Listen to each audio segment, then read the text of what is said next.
Let's talk about the pathogenesis of ankylosing spondylitis. Now, we have studied the pathology of ankylosing spondylitis, but we also need to understand the underlying pathogenesis of ankylosing spondylitis, because you cannot understand the pathology of it without understanding the underlying pathogenesis.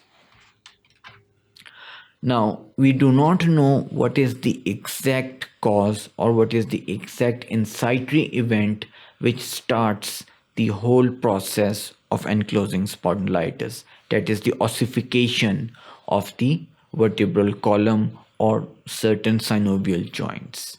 But we do know that there are certain factors that do take part in it, and these factors are known as the precipitating factors. Now, one of those is HLA-B27 or human leukocyte designation B27. Now, this protein has a huge association with ankylosing spondylitis. Now, what happens is that there is misfolding of this protein. So, this protein does not work as intended. So, what happens is that it starts to perform its function in a various other ways. One of those ways is that it starts to deplete the ERAP protein or the endoplasmic aminopeptidase 1 protein. Now, this protein acts as an enzyme, and whenever there is misfolding of the HLA-B27, the reduction of this enzyme results in increased inflammation at the joint area and the increased infiltration of the NK or the natural killer cells. Next, we have the TNF alpha or the tissue necrosis factor alpha. Now, this is one of the precipitating factor, and this one increases during the pathogenesis of ankylosing spondylitis.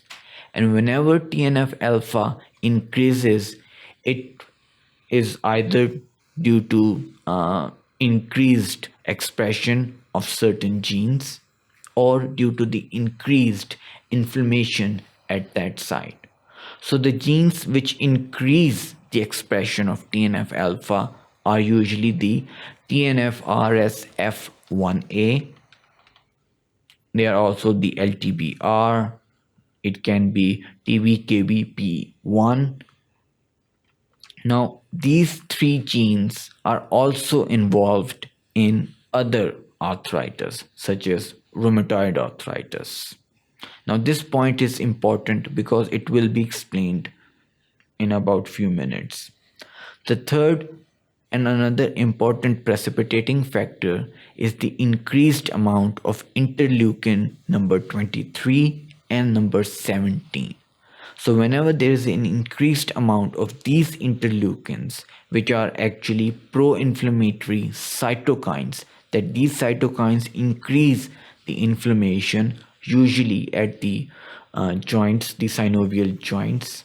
They are increased due to, again, increased expression of certain genes, such as the IL-23R, the PTER4, IL-12B, CARD9, even the TYK2. All of these genes, both which express the TNF alpha and which express the interleukin number 23 and 17, are the same genes which are expressed in rheumatoid arthritis. The only difference is that we do not have increased amount of citrullinated proteins such as CCP, that is the cyclic citrulinated peptide. We do not have the rheumatoid factor, and we do not have certain other inflammatory markers.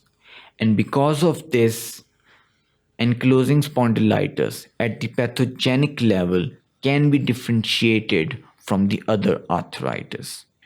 Another difference that it has from other arthritis is that in rheumatoid arthritis, there is decreased vascularity at the peripheral joints, while in ankylosing spondylitis, there is increased vascularity at the peripheral joints. This increased vascularity is due to the effect of the pannus, while in the rheumatoid arthritis, pannus does not usually happen and there is less of this vascularity.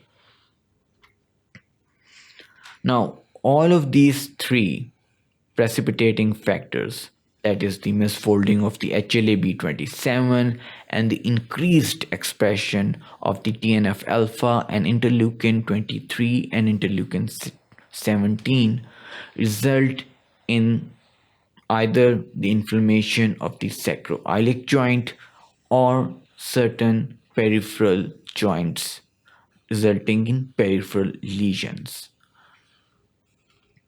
So, when this sacroiliac joint has increased inflammation, what happens is that there is infiltration of T cells which express the CD4 and the CD8 markers. We have macrophages and high TNF alpha at the early stages and high TGF or the transforming growth factor beta at the later stages. Now these events differentiates the inflammation of the sacroiliac joint or the sacroiliitis from the peripheral lesions, because in peripheral lesions what happens is that there is increased infiltration of basophils and macrophages. We have macrophages which express the CD68 to CD163 along with T cells which express the CD8, CD4, and we also have the infiltration of the B cells and the resulting plasma cells. Now all of this results into the decreased expression of certain proteins such as the VCAM1, the ICAM1 or the MM3. Now ICAM1 is the intracellular adhesion molecule. VCAM is the vascular adhesion molecule and MM3 is the matrix metallopeptidase 1. All of these, when they are reduced, result in increased inflammation at the peripheral joints, resulting in the inflammation of the peripheral joints. So as you can see that these precipitating factors have different course of inflammation at both the central or the axial area and at the peripheral area.